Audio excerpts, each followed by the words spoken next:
안녕하십니까. 우리 현대종교 종말론 마지막 수업을 이제 하게 됐습니다. 벌써 우리 종강이 되었는데요. 종강에 맞게 주제도 종말론 마지막 기독교 신앙의 주제에 있어서 마지막인 종말론을 우리가 다루겠습니다. 제가 이거를 이제 강의록을 준비하면서 이제 꼬박 계속 열심히 이렇게 연구를 하면서 정리를 했는데, 다른 것보다 더 분량이 많아요. 18페이지 18쪽입니다. 그래서 이거를 우리 수업에, 오늘 수업에 다 하지 못하지만 여러분이 꼭 읽어보시면 좋을 것 같아요. 우리에게 가장 필요한 종말에 관한 내용들은 정리를 해 두었습니다. 그래서 이제 1장 1페이지 보겠습니다. 종말론이란 무엇인가? 종말론은 이제 말 그대로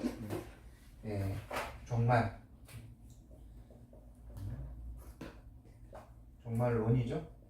종말에 대한 이론, 체계. 그래서 이거를 제가 부제를 달았죠. 소망에 관한 이유. 소망에 관한 이유다. 소망이, 희망이 있다는 거. 희망. 바라는 것. 우리가 마지막을 바란다는 거죠. 신앙은 마지막을 바란다. 소망에 관한 이유. 왜 우리가 소망해야 되는지, 그 소망의 내용이 무엇인지를 탐구하는 것이 종말론입니다. 읽겠습니다. 종말론은 마지막에 관한 연구, 최후에 있을 일들에 대한 연구이다. 종말론은 인간과 우주의 궁극적 운명에 관한 연구이다. 그러니까 종말론은 인간에 대한 마지막이면서 또 뭡니까? 우주가 어떻게 끝나는 건가를 연구하는 것이죠. 사실 고등 종교일수록 종말론이 있습니다. 그런데 우리 기독교만큼 명확하고 분명한 종말론이 아니죠. 이 연구는, 종말론은 조직신학 주제에서 마지막 영역에 해당된다. 하지만 동시에 종말론은 조직신학의 모든 주제의 완성에 해당하며 종말론 안에서 교회와 그리스도인의 삶의 의미가 재발견된다. 그러니까 우리가 이제 다루는 모든 기독교적인 구원론, 특히 구원론, 그다음에 기독론, 성령론, 교회론, 이런 것들이 따로 노는 게 아니라는 거예요. 어디를 향해 거죠? 결국은 종말론을 향해, 종말론을 통해서 완성이 된다는 것이죠. 그리고 그러니까 주제가 독립된 주제가 아니라, 분리된 주제가 아니라 완성을 향한 주제라는 것이죠. 그리고 또 뭐라고 합니까?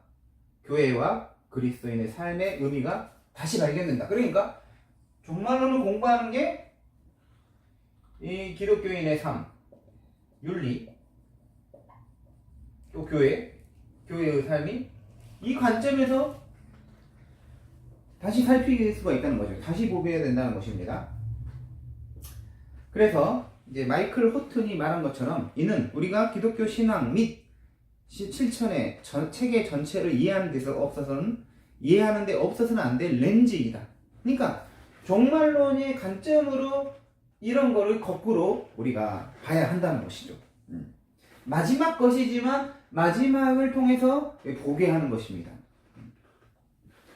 종말론으로 기독교 신앙을 살펴야 한다. 그런데 교회 역사 속에서 그 이단들은 이단들 얼마나 많이 출현합니까? 이단들이 많이 나오는 데 있어서 뭐 기독론의 이단, 성령론의 이단, 뭐 교회론적인 이단이 있겠지만 종말론의 이단이 많이 있습니다. 종말론. 특히 어떤 종말론자, 시한부 종말론자, 시한. 어떤 이 말세론자들이죠. 한계, 어떤 날짜를 픽스해가지고 고정해서 언제 예수님이 오신다 이렇게 말하는 이제 시한부 종말론은 어떻게 보면 그 현재의 삶의 의미를 파괴했습니다. 그러니까 언제 온다 그럼 다 필요가 없는 거예요. 어디로 가자. 이 뒤에 나오거든요. 좀 뒤에 우리가 여기서 천년왕국이 언제 세워질 거기 때문에 거기로 가야 된다. 막 이렇게 여기는 안 된다. 응? 거기 가서 살아야 된다. 뭐 우리도 텔레비전에 보니까 어디 저기 남아메리카에 가가지고 어떤 지역에서 거기서 농사짓고 뭔가 하는 사람 있잖아요. 종말론 천년왕국처럼 뭔가 사는 사람이 있잖아요. 이단들 이런 사람들은 어떻게 보여요? 이 현재의 삶의 의미를 파괴시킨다는 거죠. 근데 루터가 했던 말이 있습니다.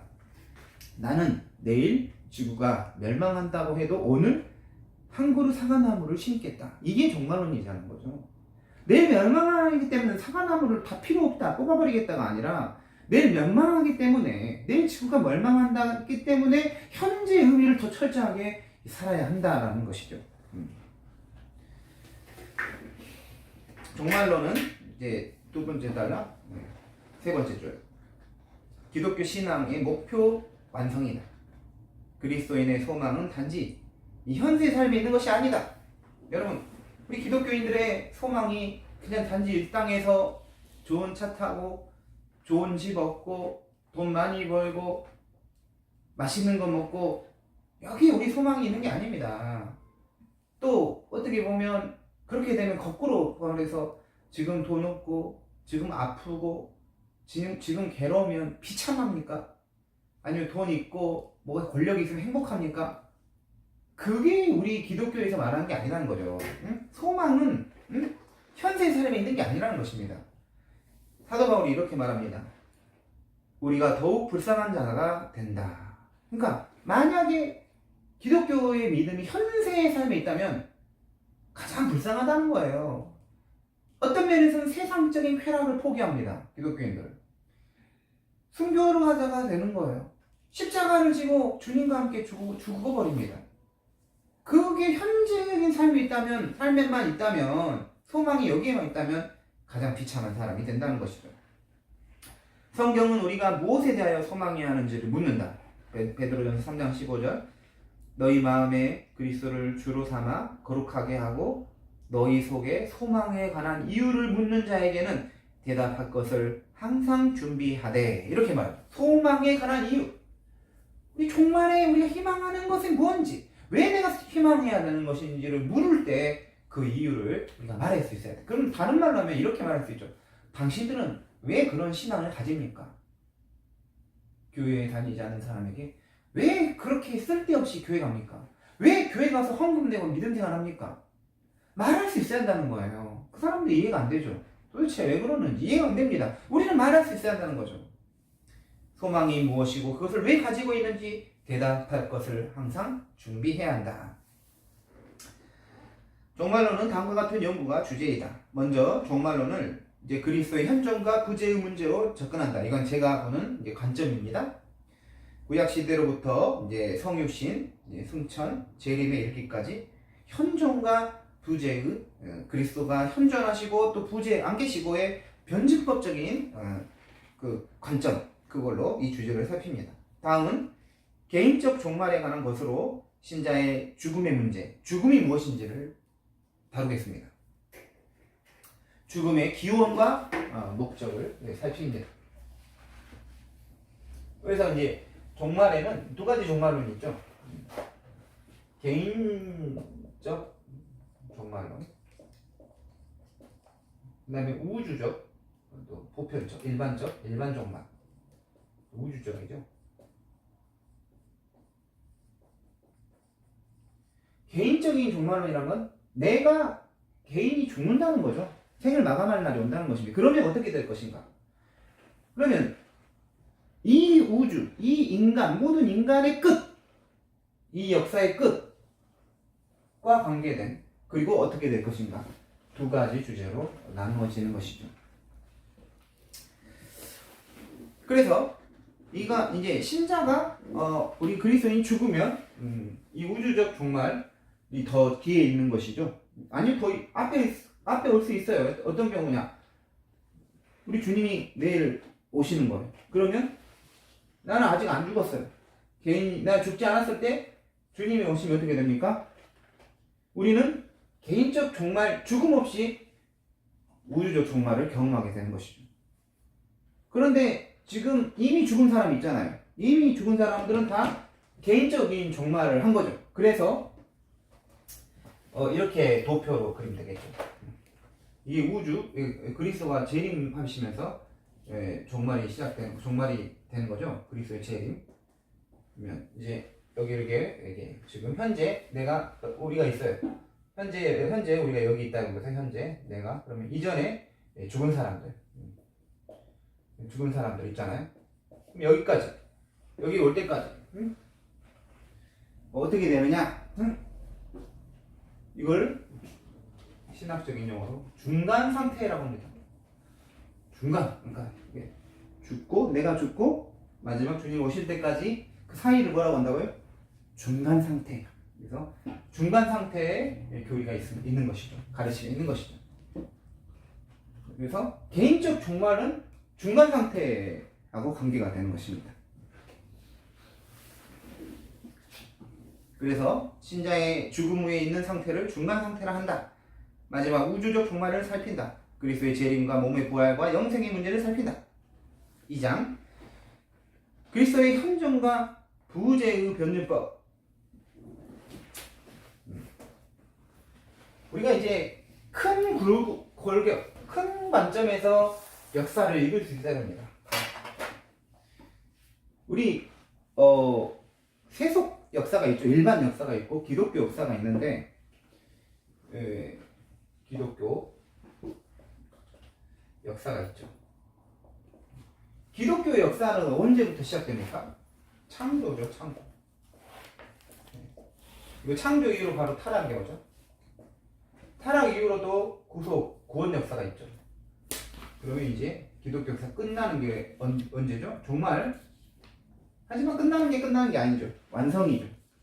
영원한 세계로 가는 건데 이게 기독교 역사인데 이제 창조, 타락, 구속 이 지점에서 누가 오시는 거죠?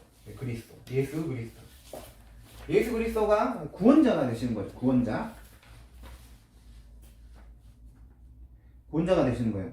구원자가 되셔서 그러면 예수 그리스도가 오시기 전에 구원이 없었습니까? 이스라엘 백성들, 아브람 이 사람들은 구원받은 사람들이 있잖아요. 그러면 타락 이후로 이미 여기서부터 구속이 시작되는 거예요. 노아, 에녹, 아브람, 이삭, 야곱 족장들이 있잖아요. 그러면 이 예수 그리스도가 오시기 전에 이 사람들 이 문제 이걸 구약이죠. 결국 구약. 옛 언약이라 하죠. 옛 언약, 약속. 근데 예수님이 오시는 건 신약, 새로운 약속인 거죠. 이 관계가 이제 뭐냐? 그러면 구약은 누가 아직 안 오신 거예요? 구원자가 아직 이 땅에 오시지 않았어요. 그러면 구원자가 안 계시는 거예요? 구약에는? 안 계신 건 아닙니다. 예. 계셔요. 어떤 식으로 계시냐? 상징 안에, 그림자 안에 계시는 거예요. 그림자. 응? 율법 안에. 예. 율법에는 예수님이 안 계십니까? 율법에도 예수님이 계십니다. 복음 안에 예수님이 계신 것처럼. 그림자, 상징, 제사, 이런 것들, 이런 것들은 결국은 이 그림자를 생각해보세요. 그림자. 우리가 그림자를 따라가면 어디로 갑니까? 실체로. 주인이 있잖아요. 그림자를 따라가면 그 사람. 이 그림자도 그러면 실체인가요? 아닌가요? 실체죠. 실체의 표상이잖아요. 그 그림자를 보면서 쭉 어디로 가요? 그리스도에게로 가는 거죠. 그러면 여기에는 어떤 방식으로 계셨을까? 옛 언약에는 아직 약속의 메시아가 오시지 않았다는 거. 실체로 육체가 돼서 사람이 되셔서 오시지 않았기 때문에 상징과 그림자를 통해서 오시지 않음을 메워주는 것입니다. 그게 나오는 것이죠. 1페이지 밑에 따라 제일 밑에 따라 그리스도는 곧 율법과 여러 의식들 안에서 상징과 그림자를 통해 나타나셨다. 그들 기다리는 택함을 받은 백성들은 그 안에서 그리스도의 현존을 맛보고 경험할 수 있었다. 복음 이전 시대에 예수 그리스도의 현존은 보류 상태에 놓여 있었다. 그림자 상징의 시대인 옛 언약의 시대와 달리 새 언약의 시대에는 이들의 실체인 그리스도가 제시된다. 하나님의 구원 경륜은 그림자의 실체를 결합시켰다. 복음은 율법이 약속한 것은 무엇이든지 확증하고 만족시켰으며 그림자의 실체를 제시했다. 율법 전체를 볼 때 복음은 그 현현의 명확성에 있어서만 대해서만 율법과 차이가 있다. 그러니까 율법과 복음은 반대가 아니에요. 율법에는 조금 빛나고 있죠. 예수 그리스도가. 복음에는 선명하게 빛나고 있는 것이죠. 그래서 상징과 그림자는 여러분 제사는 속죄를 상징하잖아요. 이스라엘 구약에 속죄를 예수 그리스도의 십자가의 속죄를 지시하고 상징하는데 만약에 그러지 않는다면 되게 웃긴 일이 되는 거죠. 하나님이 마치 그냥 피를 태우는 거를 막 좋아하는 그런 것처럼 느껴질 수 있는데 그건 뭐냐면 우리를 구속하는 방식을 아직 복음에 이르기 전에 백성들에게 하나님이 그들의 수준에 맞게 가르쳐 주시는 것이죠. 그게 바로 구약의 제사인 것이죠. 우리가 그리고 이제 이거를 그림자 율법과 어떤 제사를 따라가다 보면 안식일도 마찬가지죠. 결국은 우리 봐봐요. 구약에는 다 그림자예요. 상징이에요. 예를 들어서 구약에는 뭐가 있어요? 할례가 있어요. 할례. 할례는 뭘 상징합니까? 세례를 지향하는 거예요. 세례. 그리스도가 오시면서 할례를 뭘로 바꾼 거예요? 세례. 그 다음에 유월절이 있죠. 그것은 뭘로 바뀐 거예요? 성찬이로 바뀝니다. 안식일은 주일. 성전은 교회. 그리스도의 몸. 이렇게 이거가 이 자체가 구약의 핵심적인 것들이죠. 이것들은 결국은 예수 그리스도가 오시면서 이걸 지시하는 거죠. 예수님을 가르쳐 주는 거죠. 이렇게 바뀌는 거죠. 예수님 중심으로 이게 다시 재현되는 것이죠. 그러면 예수님은 구약에 계셨다는 거죠. 언약의 시대에 계셨어요. 상징과 그림자 가운데 계셨지만 이제 실제로 예수님이 말씀이 육신이 되어 우리 가운데 계시게 되잖아요. 예수님 오셨죠, 이 땅에. 그럼 예수님의 현존이 예수님이 이 땅에 오시면서 어떻게 돼요? 함께 하심이죠. 함께. 임마누엘. 예수님이 함께 하신다. 그럼 이 현존은 어떤 현존입니까? 장소적입니다. 장소적. 무슨 말입니까? 예수님은 머털로사가 아니에요. 그러니까 여기도 있고 저기도 있고 막 그렇게 같이 있을 수가 없어요.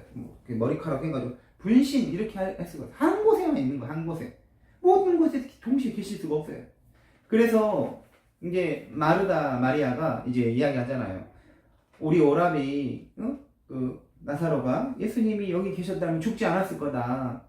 다른 곳에 4일 동안 다른 곳에 예수님이 계시면서 죽은 지 벌써 나흘이 됐다 그러잖아요. 응? 그러면서 예수님이 나사로야 나와라 하면서 나오죠. 응? 그런데 거기 있었다면 여기 있었다면 예수님이 우리 오빠는 죽지 않았을 거예요. 그러잖아요. 예수님은 여기 있으면 여기 없어요. 있을 수 없어요. 그 현존은 제한적이라는 거예요. 장소적이라는 거예요. 근데 예수님이 이런 말 하잖아요. 두세 사람이 내 이름으로 모인 곳에 나도 거기에 있을 것이다 했잖아요. 응? 예수님이 이제 가시면서 하늘로 승천하시면서 하늘로 올라가시죠. 승천하시면서 하기 전에 뭔 말을 하십니까? 나는 세상 끝날까지 너희와 항상 함께 할 거다. 아버지께서 나에게 많은 모든 권세를 주셨다. 그 권세가 뭡니까? 함께 하신 현존의 권세, 현존. 함께 하겠다. 그래서 승천이라는 건 뭡니까? 함께 하심이에요. 그래서 3페이지를 봐보십시오. 3페이지 보면 보식 있죠. 그림자와 상징의 그리스도. 그때는 그리스도의 현존적 부재. 아직 안 계시는 거죠. 안 계시지만 현존에 뭘 통해서? 율법, 제사, 이런 그림자를 통해서 거기에 계시는 것이죠. 그런데 상징의 실체이신 그리스도가 내려왔죠. 이 땅에 성육신했죠. 그러면 그 현존은 제한적이라는 것이죠. 그리고 승천하신, 그리고 하나님 우편에 계셔서 좌정하시는 그리스도는 뭐가 되는 거죠? 현존의 보편성을 주는 거예요. 믿는 자들에게 함께 하실 수 있는 거죠. 어디든 두세 사람을 모인 곳에 다 계실 수 있는 거예요. 그래서 그 현존을 뭐라고 말하냐면 부재적 현존. 그런데 지상의 현존은 예수님이 하늘로 올라가셨을 때 지상의 현존은 뭐라 부재적 방식으로 현존한다. 안 계시지만 현존한다는 거예요. 네? 안 계시지만 현존한다는 거죠. 핵심은 현존이거든요. 그런데 아직 안 계시다는, 그러니까 지금 안 계시다는 거죠. 그래서 부재적 방식으로, 안 계시는 방식으로 현존하는데 뭘로 의해서? 성령에 의해서 현존하는 거죠. 계시는 거죠. 그러면 우리의 소망은 뭐예요? 오실 그리스도에게로 끌어올려야 되는 것입니다. 그래서 여기 저 2페이지 제일 밑을 보세요. 지상에서 그리스도의 현존. 그러니까 예수님이 하늘로 올라가시면서 이 땅에서의 그리스도의 현존은 영적입니다. 영적. 성령에 의해서 현존하는 거, 함께 계시는 거죠. 실제 육체가 여기 계시는 게 아니라는 거예요. 그 다음에 천상에서의 그리스도의 현존은 뭡니까? 육적이라는 거예요. 그 몸은 하나님 우편에 올라가셨기 때문에 거기에만 있어야 되는 것입니다. 우리 넘어가서 4페이지 보겠습니다. 여러분 꼭 이거 좀 읽어보시기 바랍니다. 시간이 많이 없기 때문에 4페이지 보겠습니다. 개인적 종말 보이죠? 그 부분. 죽음이란 무엇인가? 인간은 두 가지 물음을 던집니다. 크게 나는 어디서 왔고 어디로 가는가? 어디서 왔고 어디로 가는가? 이거는 나는 나의 기원, 나의 시작, 물을 수밖에 없다는 거죠. 이거는 이제 사실은 보편적인 물음입니다. 생물학에서도 과학에서도 우주가 어떻게 탄생했는지, 어떻게 시작했는지를 궁금한 거예요. 묻습니다. 인간, 그래서 진화론도 이야기하고 뭐 빅뱅도 이야기하잖아요. 근데 우리 기독교에서 말하는 게 뭡니까? 기독교에서 말하는 거는 하나님의 창조라는 거예요. 하나님이 나를 만들었다는, 우주를 만들었다는, 인간을 만들었다는. 그래서 어디서 와서 하나님께로 또 왔다. 말씀이 태초에 말씀이 계셔서 그 말씀이 하나님인데 그로 말미암아 만물이 지어졌다는 거죠. 하나님의 영이 수면에 운행하셨죠. 하나님이 천지를 창조했죠. 시작이 어디다? 하나님께 있다는 거예요. 성삼위 하나님께, 성령, 그리스도, 하나님, 아버지 하나님께 시작이 있다는 거죠. 그런데 우리는 시작만 던지는 게 아니라는 거예요. 나 죽으면 어떻게 하지? 이 역사는, 이 지구의 역사는 어떻게 되지? 물음을 던질 수밖에 없다는 거죠. 이거는 목적, 어디로 가는가는 방향에 대한 질문인 것이죠. 그래서 인간만이 사실은 처음과 마지막을 물을 수가 있습니다.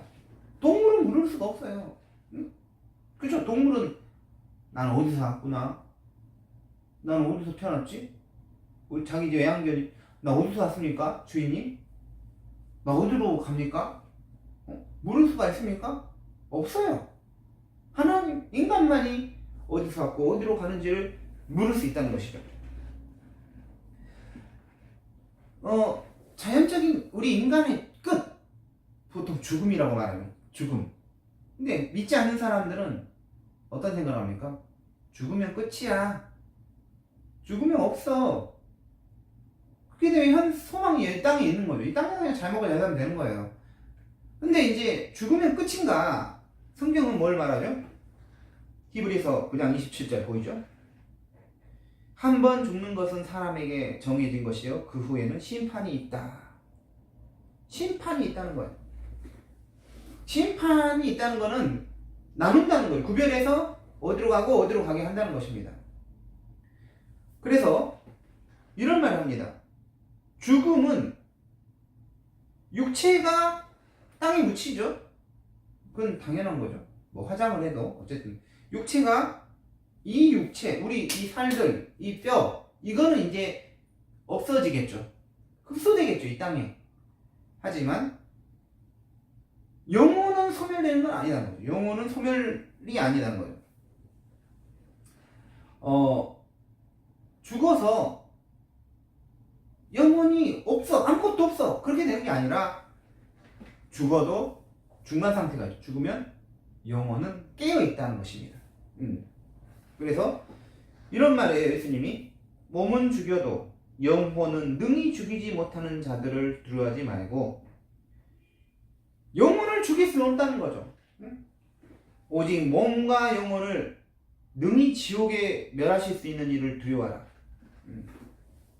하나님이 그 몸을 지옥에, 그 영혼을 지옥에 던질 수 있는 하나님, 그분을 두려워하라는 거예요. 사람을 두려워하지 말고. 그렇죠? 또 예수님 무슨 말입니까?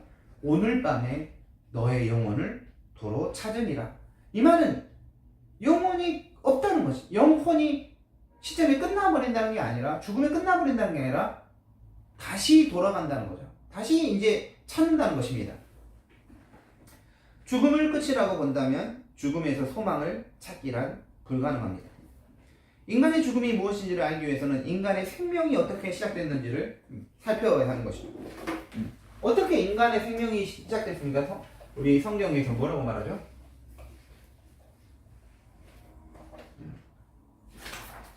창세기 2장 7절, 여호와 하나님이 땅의 흙으로 사람을 이렇게 형태를 지었죠. 육체를 지었겠죠. 거기에 뭘 부어는 생기를 불어넣으시니까 생명이 살아있는 존재가 됐다라고 말해요. 생기. 그러니까 이게 생기가 이제 로하인데, 이제 이게 영혼으로 볼 수 있는 거죠. 영혼, 육체. 그래서 여러분, 영혼이 없는 육체는 사실 엄밀하게 말하면 아무것도 아니에요. 여러분, 영혼 없는 육체 좋아합니까? 시체죠, 시체. 좀 나쁘면 여기 던져져 어디 죽어서 사체라고도 하죠. 시체.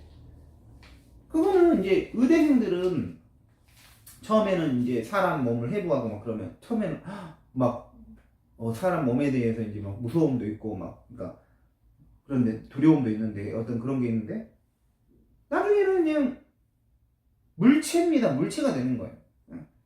아무 느낌이 없게 되는 거죠. 왜? 영혼이 없기 때문에. 근데 시체를 해부하려고 하는데 갑자기 일어나 손을 잡으면 얼마나 무섭겠어요. 우리가 사람이 아름다운 거는 그 속에 있는 영혼인 거죠. 사실은 그 영혼이 자기를 움직이는 거예요. 응? 살아있을 때는 영혼과 육체가 분리가 안 됩니다. 하지만 죽는 순간 영혼은 분리가 되는 거예요. 죽음이 뭐예요? 죽음은 영혼과 뭐의 분리? 육체의 분리다, 분리. 삶이 뭐예요? 생명이 됐잖아요. 생명.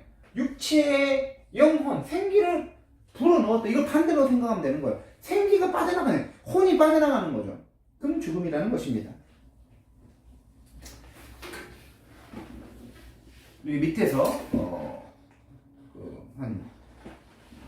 여기 보면 이 관점에서 밑에서 한 11번, 13번째 3, 6, 9, 12, 12번 이 관점에서 4페이지입니다. 죽음은 무엇인가? 분리이다. 육체와 영혼의 분리이다. 영혼 없는 몸이 죽은 것 같이, 영혼이 없는 몸이 있으면 사체예요. 사람 죽으면 그래요. 영혼이 없는 몸이 죽은 것 같이 흙은 여전히 땅으로 돌아가고 영은 그것을 주신 하나님께로 돌아가기 전에 기억하라. 여러분, 하나님은 죽음을 만들지 않았습니다. 죽음은 창조의 질서 안에 처음부터 있었던 게 아니에요. 하나님이 만든 게 아니라 뭐죠? 죄가 들어오면서 죽음이 들어온 것입니다. 죄의 싹은 뭐다? 사망이다. 사망. 로마서 6장 23절, 야고보서 1장 15절이죠. 예수님, 하나님이 이렇게 말, 성경이 이렇게 말. 창세기 2장 17절. 선악을 알게 하는 나무 열매는 먹지 말라. 내가 먹는 날에는 반드시 죽으리라. 먹으면 어떻게 돼? 반드시 죽겠다. 이 말은 뭔 말이에요? 먹지 아니하면 산다는 거예요. 영생은 선물로 주어진 거죠. 영생은 필연성이 아닙니다. 그러니까 하나님이 죽음을 만들지 않았지만 자신 안에 내 그 아담 안에 필연성, 영생의 필연성이 있었던 게 아니죠. 그는 선악과를 먹고 죽을 수도 있는 존재였다는 거예요. 죽을 수도 있는 존재. 선악과를 먹지 아니하면 영원히 살 수 있었어요. 하지만 선악과를 먹음으로써 죽을 수 있는 존재가 된 거죠. 그러니까 영생은 필연적인 게 아니에요. 하나님만이 필연적이에요. 하나님만이 죽음이 있는 거예요. 없는 거예요. 사람은 영생은 선물로 하나님이 주시는 것이죠. 그래서 죽음은 자연적인 결과가 아니라 하나님의 심판, 정죄, 형벌이다.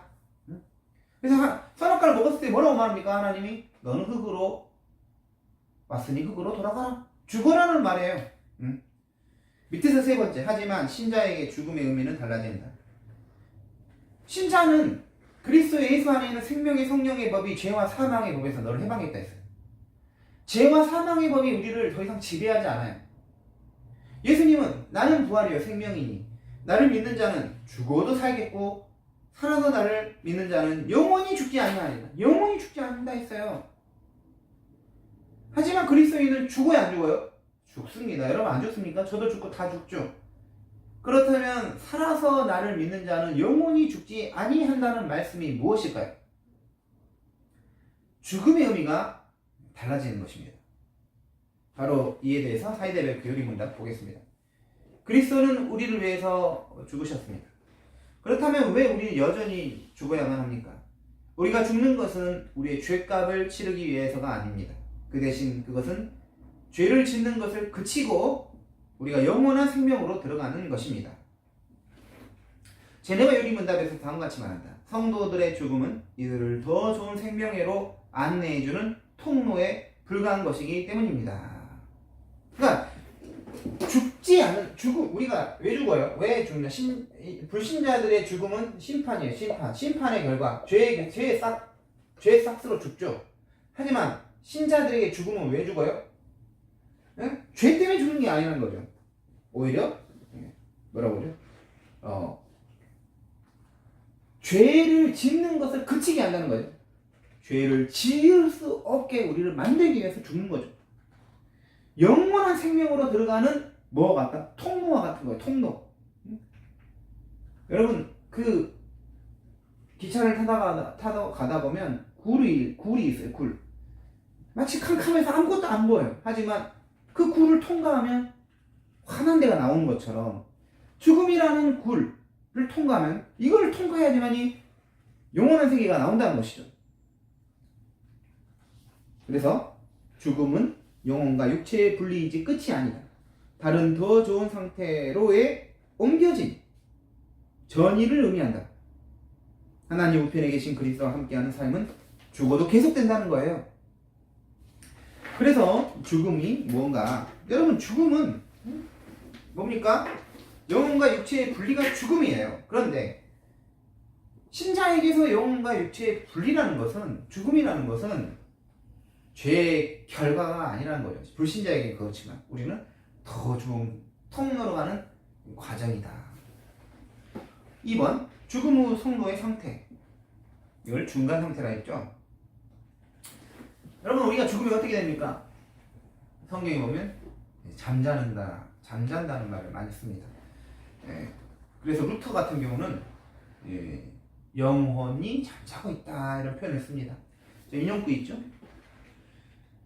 각주 8번 보세요. 5페이지. 그러나 이 모든 것에서 하나님의 아들의 귀한 피로 구속함을 받은 우리 그리스도인들은 믿음의 훈련을 통해 죽음을 경멸하고 그것을 깊고 강하고 달콤한 잠으로 간주하기에 익숙해져야 한다. 잠, 깊은 잠, 달콤한 잠이라는 거죠.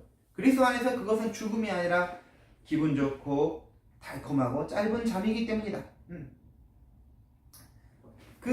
사실 약간 우리가 이 성경에서 저는 이제 잠잔다는 걸 믿지 않죠. 받아들이지 않지만 만약에 성경에서 죽으면 잠잔다는 표현을 문자적으로 받아들인다면 우리는 여러분은 이제 잠자면 잤죠? 잠잘 때 의식이 있습니까? 없습니까? 잘 때?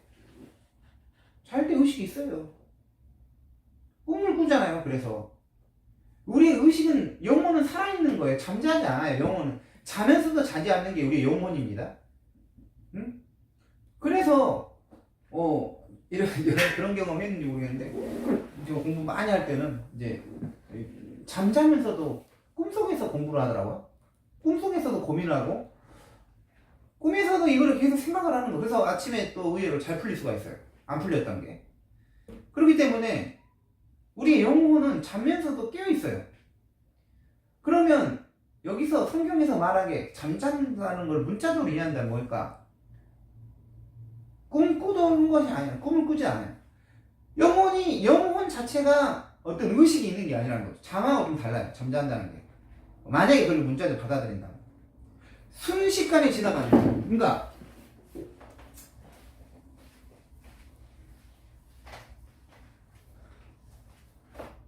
이 지점, 종말, 우주적 종말, 예수님 오는 재림이죠. 무덤 속에 잠자는 자 일어난다 했잖아요. 우리가 죽어요. 죽음. 그럼 이렇게 이때까지 시간이 얼마나 경과된지 벌써 2000년 지났죠? 예수님 안에서 죽은 사람들이 2000년이 됐어요. 그러면 이때까지 만약에 잠잔다 하면 3000년, 4000년이 될 수도 있는 거예요. 언제 될지 모르죠. 하지만 이 사람이 만약에 잠잔다 하면 어떻게 돼요? 이 많은 기간은 아무 시간이 의미가 중요하잖아요. 의식이 없기 때문에. 그러니까 자고 일어나는 순간 뭐가 된 거예요? 바로 종말인 거죠. 이게 되는 거죠. 이 아무리 길어도 의식하지 못하는 거죠. 그래서 어떤 점에서는 이제 종말론자들 중에서 이런 말을 하죠. 사람이 죽으면 바로 부활로 간다. 죽는 즉시 부활로 간다. 근데 저는 이것도 안 받아들입니다. 죽는 즉시 부활로 간다 하면 안 받아들여요. 여러 가지가 있어요. 죽으면 영혼만 있는 게 아니라 육체도 같이 있다. 부활체를 가지고 있다는 거죠. 죽는 즉시. 이런 주장하는 사람도 있어요. 잠자는 것도 있어요. 루터나 이런 사람들. 하지만 저는 잠잔다가 아니라, 그러면 그게 웃겨요. 목양적으로 봐도 이상하죠. 어떤 성도님이 돌아가셨어요. 어떤 가족이나 믿음 안에서. 목사님이 이 영혼은 지금 잠자고 있습니다. 좀 이상하지 않아요? 뭐라고 말해야 돼? 이 영혼은 이 성도님, 이 집사님, 이 장모님, 이 목사님은 예수님과 함께 계십니다. 주님과 함께 있습니다. 이렇게 말하는 게 성경적이고 이게 맞죠? 목양적으로. 이 영혼은 지금 잠들었습니다. 죽은 걸 표현한 게 잠들었는데 그냥 자고 있습니다. 이런 건 아니라는 것이죠. 이런 표현들. 그래서 어쨌든 성경에 잠으로 표현하는 표상을 보겠습니다. 5페이지 밑에서 두 번째 달라. 성경은 죽음을 잠으로 표상한다. 스데반이 죽은 것을 이 말을 하고 자니라 라고 기록하죠. 다윗은 당시에 하나님의 뜻을 따라 섬기다가 잠들어 이런 표현을 쓰죠. 사도 바울도 그리스도 안에서 죽은 자들을 그리스도 안에서 잠자는 자라고 표현했습니다. 그리스도의 부활에 대해서 잠자는 자들의 첫 열매가 되셨도다 라고 말합니다. 잠자는 자. 영혼 수면설에 따르면 성도는 죽음과 부활 이전까지 잠을 자는데 이때 의식을 가지지 않으며 시간의 흐름을 경험할 수 없다. 죽어서 잠이 들어 깨어나는 순간 몸의 부활의 순간이 된다. 반면에 우리 칼뱅과 또 장로교는 개혁교회는 뭘 부정하죠? 소면 잠잔다 하는 걸 반대합니다. 그러니까 잠잔다라는 성경에 죽은 사람을 잠잔다는 것을 죽음에 대한 완곡한 표현이라는 거죠. 죽음을 좀 더 부드럽게 표현하는 표현이 잠잔다는 거죠. 왜 그러냐면 죽고 나서 깨어있는 것 같은 성경 구절이 뒤에 많이 나옵니다. 넘어가겠습니다. 6페이지 보세요. 6페이지 제외. 그렇다면 죽음 후 영혼의 상태에 대해 성경은 궁극적으로 무엇을 말하는가? 신자들이 죽으면 육체는 땅에 묻히고 영혼은 천국에 간다. 그 주님께로 감을 강조한다. 내가 진실로 내게 이르노니 오늘 내가 나와 함께 낙원에 있으리. 낙원 있다는 거에 잠잠담을 안 하잖아 예수님이. 내가 그 둘 사이에 끼었으니 차라리 세상을 떠나서 그리스도와 함께 있는 것이 훨씬 더 좋은 일이라. 그렇게 하고 싶으나 사도 바울이 말이죠. 예수님도 운명하실 때 아버지여 내 영혼을 아버지 손에 부탁하나이다. 예수님이 이 영혼이 떠나가시다 라는 표현을 썼어요. 주 예수여 내 영혼을 받으시옵소서. 이런 표현들은 다 잠자는 게 아니라 주님과 함께 있는 걸로 표현하고 있다는 거죠.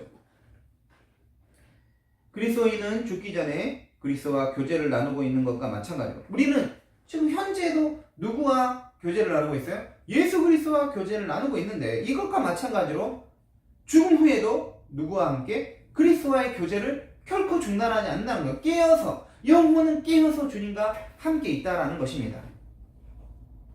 몰퉁한도 오시는 하나님에서 죽은 자들은 어디 있는가를 논합니다. 각주 14번 그 부분 읽겠습니다. 죽은 사람들은 죽었으며 아직 부활하지 않았다. 이거 말했죠? 아까 제가 말했죠. 죽은 사람은 바로 부활했다 했죠? 바로 죽는 순간 부활한다. 이건 반대하는 거. 그러나 그들은 이미 그리스도 안에 있으며 그와 함께 그의 미래를 향한 길 위에 있다. 죽은 사람들은 하나님에게서 분리되어 있지도 않고 잠자는 것도 아니다. 잠자는 것도 아니다. 이미 부활한 게 아니라는 거죠. 오히려 그들은 그리스도 안에 있다. 그러니까 멀투만도 어떻게 보면 깔뱅처럼 영혼은 이제 영혼만 잠겨 있다는 거 말하지 않지만 칼뱅은 분명하게 영혼은 주님과 함께 있다는 거죠. 하지만 어쨌든 핵심 몰투만도 그리스도와 함께 있다라는 것입니다. 6페이지 두 번째 단어 밑에서 그리스도는 낙원에서 이제 죽음 후 낙원이 뭐예요? 천국이죠. 죽음 후에 영혼이 가 있는 곳이 낙원입니다. 어떤 장소예요. 영혼들을 영접하며 그들에게 현존하죠. 그로 인해 영혼들은 쉼을 누리죠. 복된 쉼 누리고 안락의 상태 들어간다. 이것을 이제 지복의 상태라고도 말합니다. 지복 행복한 상태예요. 그런데 이것은 계속 되는 게 아니라는 거죠. 지금 죽은 사람들은 언제까지 지복의 상태에 있어요? 중간 상태에서 주님과 함께 천국에서 언제까지? 주님이 오실 때까지죠. 근데 이게 끝까지는 아니라는 거죠. 언젠가 여기 이거 오시는 거, 함께 오시는 거, 주님과 함께 내려오는 거, 이거를 뭐 해야 돼요? 기대해야 하는 거예요. 기다림. 잠정적이라는 거죠.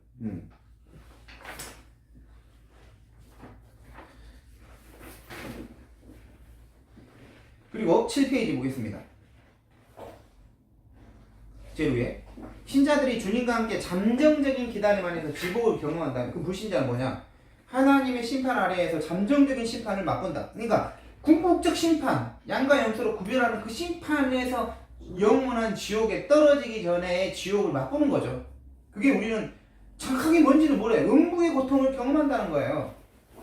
죽음 후의 영혼의 상태에 대해서 천주교는 무엇을 말하는가? 각 사람은 죽자마자 자신의 삶을 그리스도께 바치는 개별 심판으로 그 불멸의 영혼 안에서 영원한 갚음을 받게 된다. 이러한 대가는 정화를 거치거나, 정화를 거친다는 게 연옥이죠. 연옥에서 고통을 통해서 정화를 거치거나 곧바로 하늘의 행복으로 들어가거나 곧바로 영원한 벌을 받는 것이다. 그러니까 천주교는 세 가지를 이야기해요. 천국, 연옥, 지옥. 중간이 있어요. 중간. 근데 이제 천주교에서 좀 심하게 말하면 세례 받고 바로 죽는 사람, 순교자만 천국에 가고 나머지는 어설프게 다 그냥 연옥에 간다는 거예요. 그래서 여기는 미사를 우리가 들려준다는 거예요. 죽은 자를 위해서. 그러면 빨리 이제 연옥의 고통을 벗어나서 천국에 갈 수 있다는 거예요. 너의 동전이 떨어지면 연옥에서 천국으로 간 거다. 이렇게 면제부 판매하잖아요. 그게 연옥에 있는 걸 이렇게 가게 한 면제부잖아요. 근데 이게 성경적인 것은 전혀 아니라는 것이죠. 왜냐하면 성경에 어떤 그런 근거가 없습니다. 7페이지 일반 종말 우회를 보겠습니다. 신약 성경은 중간 상태에 대한 많은 말을 하지 않는다. 아, 그렇습니다. 실제로 중간에 우리가 최종적인 종말에 이르기 전에 무슨 일이 있는 거에 대해서 성경은 많이 말하지 않습니다. 그러므로 우리는 성경이 계시하는 중간 상태 이상의 것을 알려고 하는 것은 우리 신앙에 유익이 되지 않습니다. 어떻게 될까? 거기서 어떻게 살까? 신약 성경은 죽음 후와 몸의 부활 사이의 신자는 그리스도의 교제 안에서 그의 생명에 참여하며 종국을 기다림을 말한다. 이 중간 상태는 일종의 간이역이라는 거죠. 거쳐가는 곳이라는 것이죠. 최종적 소망이 아니다. 결국은 뭡니까? 우리가 예수께서 죽으셨다가 다시 살아나심을 믿을진데 이와 같이 예수 안에서 자는 자들도 하나님이 그와 함께 데리고 오시리라. 그와 함께 잠자는 자들도 그와 함께 데리고 온다. 데리고 온다는 거예요. 잠깐 쉬었다가 일반 종말론 우리가 7페이지 들어가도록 하겠습니다.